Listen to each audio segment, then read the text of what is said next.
Hey, how's everyone doing today? Guess wins don't get much better than the last one. I mean, I guess talk about what that victory meant to you. Well, I guess like circumstantially, like it doesn't get much better. You know what I'm saying? Being in front of your hometown and getting a quick finish and everything like that. But there's still I got a lot of goals left. You know what I'm saying? Is there's still a lot of things I want to do. So that is by far the best moment of my career up to this point. But I'm looking to have a lot more really great moments. You know what I'm saying? Was it almost obviously that is the ideal scenario, is like throw one punch and be done, but like the whole build up and then the fight be over like that, did it almost feel like where's the release I'm supposed to get here from all the training? Oh no. Never, man. We don't get paid by the hour. You know what I'm saying? Like, let's get in there. Let's get out of there ASAP. You know what I'm saying?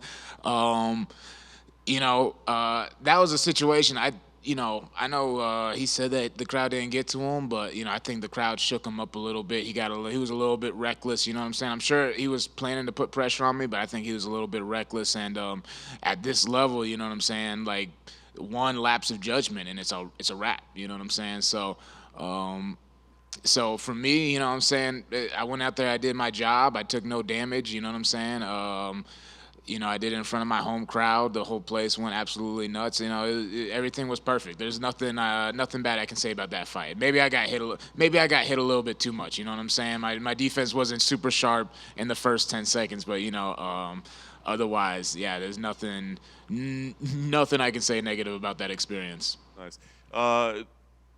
Quick turnaround. Were you hoping for quicker? I mean, 4 months, is that okay? Or were you? I gotta think you were fresh after that. Yeah, no, I mean, yeah, I was literally ready to fight like immediately after that. I was asking for a fight immediately after that. But this time frame, I have zero complaints. I mean, because kind of like Dana says, the more you kill, the more you eat. You know what I'm saying? I'm trying to, cash in on this while I can. You know what I'm saying? While I'm still got my body, still got my faculties. You know what I'm saying? I'm trying to be active in a reasonable way as much as possible. You know what I'm saying? I'm gonna look to avoid after fighting Renat, I'm gonna look to avoid taking any fights under 3 weeks. You know what I'm saying? Ideally, 4 weeks and more. You know what I'm saying? So I can peak properly and everything, because it just makes such a big difference when you can peak. So it was because of how the last fight went, it was a little bit longer than I would have liked, but I had time to train, I had time to get better, you know what I'm saying? And I had plenty of time to peak heading into this fight. So I'm very happy with how things ended up going. As you mentioned the situation with Renat, is that a fight that you want back at some point, or does Of course, it? Yeah. of course, man. Like, I say that, and right now, like, all I'm thinking about is AJ Fletcher. You know what I'm saying? Like, I'm dreaming about that dude. But no, absolutely. You know what I'm saying? There was a lot of things going on with me personally going into that fight, and I learned so much after that fight. Renat's a really great guy. I have nothing. Like, I have zero. I wish he was a little bit more of a jerk, so it'd be easier to. But just how good he is alone, that's all the motivation I need. Because a win like that, even if he's not currently ranked, I feel like beating him is a way tougher challenge than beating some of these ranked guys right now. Sure. All right. Well, like you said, you do have AJ right now. What do you think of him as an opponent and kind of what he presents to you? Dude, AJ is a tough dude. You know what I'm saying? He's a really, really fast, explosive. Great double leg, nice top control, really nice guillotine. He has a wide array of strikes in his arsenal.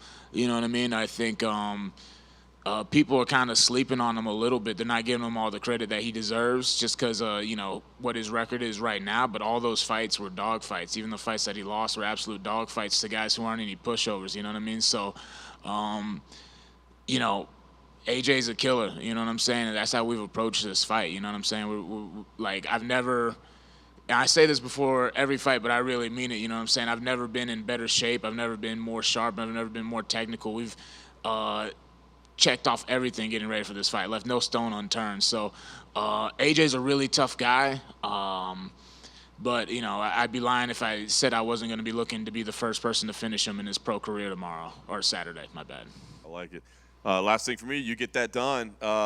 what's the goal? I mean, are you laying it out? Are you trying to fight again before the end of the year? Are you trying to shut it down until next year? Like, what would be the plan with a big win here? I would love to fight again before the end of the year. That would be ideal. You know what I'm saying? But all these things are unpredictable. We've got to get through the fight and see how my body is afterwards. But if I'm healthy, that's not even a question. I want to get in there before the end of the year. I feel really good right now. I feel like I can make a really solid push. You know what I'm saying? The amount of time that I have before the end of the year, there's still some time to get in there and improve my skills before I get back into a fight camp and have to get sharp and focus on a game plan and whatnot. So. I feel like I'm fighting at the perfect time to be able to make another turnaround and fight at the end of the year. But like we said, first things first, Saturday night, I got to deal with AJ Fletcher, and then we'll go from there. Brian, fourth fight at welterweight. I think you said in another interview you have your weight cut basically down, and you've improved on it. What I guess can you kind of share what's how you've got your weight your weight under control?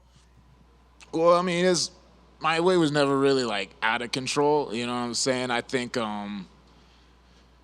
cause I think the last fight, I was going into my weight cut with a lot of complacency. Cause what a lot of people don't know is the fight before that, I got sick during my weight cut, and I got really, really sick, and like no one thought I was gonna make weight, and it seemed like a miracle that I made weight. So me not appreciating the fact that it was a miracle, I was like, in my head, I was like, yo, I can make, it doesn't matter what the circumstances are. My body's going to produce sweat, and I'm going to make weight no matter what. And I got a little complacent, and I did things like I didn't follow my normal weight cutting routine.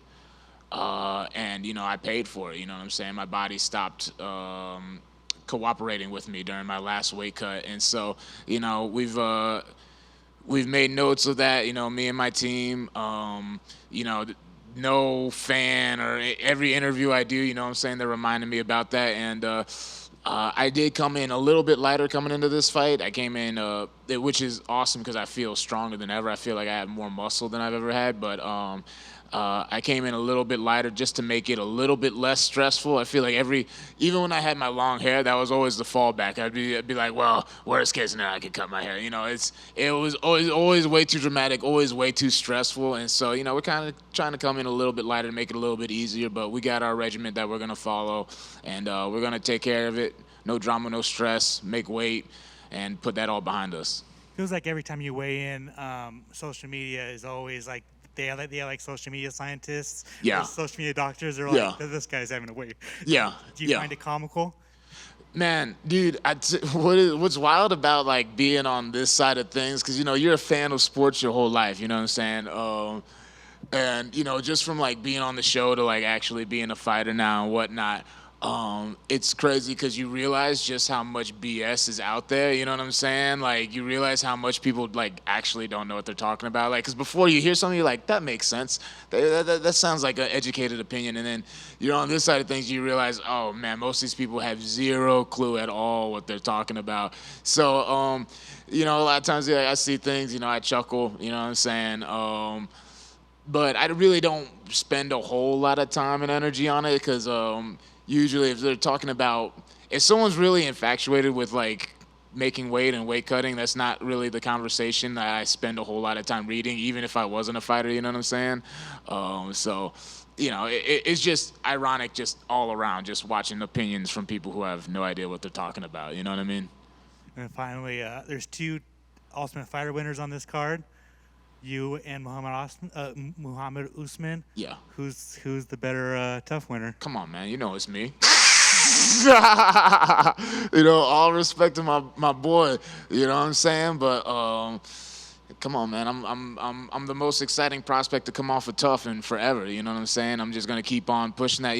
It still drives me crazy how often people say I'm a veteran of the Contender Series, and they're robbing me of all the, all the weight cuts and all the, the grind of being in the house. I'm like, no, I won the Ultimate Fighter. And, I still don't think, winning that show gets enough credit. And so, that's something I look forward to bringing some pride back to. I want people to understand is like, no, I was the Ultimate Fighter winner. The Ultimate Fighter is for real. But yeah, no, I think it's interesting too because if you count my Ultimate Fighter fights, I think this fight. Don't quote me on this. You might have to look this up and fact check me. I think when I went on Saturday, that'll make me the most winningest fighter in the Apex. I don't know. I could be wrong on that, but if you include my tough fights, I think that's a fact. So shout out to Tough. And then I guess on this last season of Tough, I Yeah. mean, what were your thoughts on it? Like, do you think it was a disservice to the prospects having to fight all these veterans? Dude, it was. I mean, it was definitely because a lot of those fights were close, but it's like they're literally fighting guys who are like some of those guys had like winning records in the UFC. You know what I'm saying? Like they weren't fighting. Like, my season, and, we've had a lot of guys, a lot of guys have had a lot of success since the show, like Petrosky, he's killing it. Dan, who's fighting this weekend, Brady, Ricky, there's people who are on the regional scene still trying to make the push. There, a lot of guys have had a lot of success, but we were all bona fide prospects. Like, these guys were fighting, like, real deal, like veterans who've seen like the very highest level of the sport. So at first when I saw that, I was like, that's kind of interesting, you know what I mean? And then, yeah, I don't want to say it's a disservice because at the end of the day, we're fighters. You know what I'm saying? It's like if you're on something like the Ultimate Fighter, you got to be able to beat this guy. If you want to be in the UFC, you have to be able to beat this guy because you're going to fight this guy anyways. But definitely optically, it was definitely a little weird. Right over here. I mean, you mentioned Dan there. He's a fellow Tough 29 alum. Have you had the chance to say anything to him this week? I haven't seen him this week. But I definitely want to link up with him. Anytime I come to Vegas, I try to see as many of my Tough boys as possible. Like, I'm talking to my boy Ryder, you know what I'm saying? Ryder Newman, I love that guy. Yeah, Dan. Whenever I see him, it's inevitable. You know what I'm saying? I need to hit him up. I'm just terrible at communication. You know what I'm saying? So I need to hit him up. Dan, if you see this and I haven't hit you up yet, we need to hang out at some point. But yeah, no, it's I haven't seen him yet. Fair enough. And as the winner of the Ultimate Fighter Season 29, what has been the biggest positive takeaway from the Tough House that developed you not only as a fighter but as a human being? The biggest takeaway from the Tough House was one, validation. You know what I'm saying? Because I came from a smaller MMA market. You know what I'm saying? And not a lot of people believed in my team and what we were doing at the time. And not a lot of people believed in me as like a prospect, as someone who could go really far. Like I was viewed as like kind of like a tough fighter, but never someone who could cut it at this level. So definitely a lot of validation that I am like that dude and I am capable of these things. But also just having the benefit of like rubbing elbows with someone like Alex Volkanovski and Craig Jones and like everyone on the coaching staff, Frank, saying Big Wood, even young Colby, you know what I'm saying, who hasn't had a chance to make a splash on the scene yet, and Uncle Joe, you know what I'm saying, Volk's coach, being able to rub shoulders with them and talk to them and meet other people like Cowboy, and just be able to pick their brains and see like what it's like to be a high-level fighter. You know what I'm saying? Like what it demands to be someone like Alex Volkanovski. How does he train? Okay, how is that different than how I train? You know what I'm saying? How does he go about his day? How is that different than how I go about my day? So seeing stuff like that, that really benefited me as well. I say more than because, a lot of people think you learn so much. They don't realize how short the show is. But just like his demeanor and his character was something that was like really awesome to be around. Have you stayed in touch with Volkanovski and his team since then? We shoot messages back and forth every now and then. Once again, I'm terrible. Like what I'll give Volk credit for is if I message him, he will message me back. You know what I'm saying? I'm just a terrible communicator. You know what I'm saying? And we live on different sides of the world and different time zones. It's like if I need advice on anything, I can message any of those guys and they'll always respond back with an answer. That's always very helpful. So much love to those guys. It's awesome. And this is about to be your 5th UFC fight since winning the show. What do you think you'll be in your career point a year from today? A year from today, I got to be in the rankings at least. You know what I'm saying? We're just gonna keep on going. Hopefully, we can still get 2 to 3 to 4 fights a year and just keep on climbing, keep on getting better. You know what I'm saying? I'm young, I'm healthy. You know what I'm saying? I'm starting to really hit my stride as a fighter. I'm like getting to different levels. You know what I mean? So I just want to keep on pushing and just take it as far as we can. You know what I mean? And depending on if they return to Charlotte or not next year, and obviously the time frame, I mean, I'm sure you'd love to headline a Charlotte event too. Man, listen, they cannot have a Charlotte card without me, brother. You know what I'm saying? There's no way. That's a gigantic missed opportunity. You know what I mean? And to headline that's, you know what I'm saying? There's only so many ways you can go up from the last fight. You know what I'm saying? Last time I was the second fight on the prelims. You know what I'm saying? The second fight on the card, period. Then we go up to headline, you know what I'm saying? And then we go to making it a major event, you know what I'm saying? So big pay-per-view event or whatever, you know what I'm saying? So yeah, no, that would be incredible. But yeah, if they have a Charlotte card and they don't have me on there, that's a crime, you know what I'm saying? That's an injustice, you know what I mean? Thank you. Bryan, what's up? What's happening, brother? Just got one question. On the last card you were on, you and Ian Gary kind of had an action, and there was a lot on his end on social media that he posted about it, and I just kind of want to get your side of the story. Man, Ian, what a guy, you know what I'm saying? And, you know, hats off to him. He's doing great right now, you know what I'm saying? He's doing everything he's supposed to do. He looks really impressive. And honestly, I don't even want to spend too much energy even talking about this guy, you know what I'm saying? Just because he's made it clear that, you know, he doesn't intend to fight anyone below his ranking, which I understand, you know what I'm saying? That makes a lot of sense. And right now I'm below his ranking. So, yeah, I'm trying to not give that as much energy, you know what I'm saying? And, you know, if he does what he says he's going to do, you know what I'm saying, which is to get to the top, I'm going to get to the top. I know I'm getting to the top, so it'll be inevitable, you know what I'm saying? And then when that matchup eventually happens, the build-up for it will be tremendous, you know what I'm saying? It'll be something else. But, yeah, right now, yeah, I don't even really want to – I've already talked about him too much. All right, thank y'all.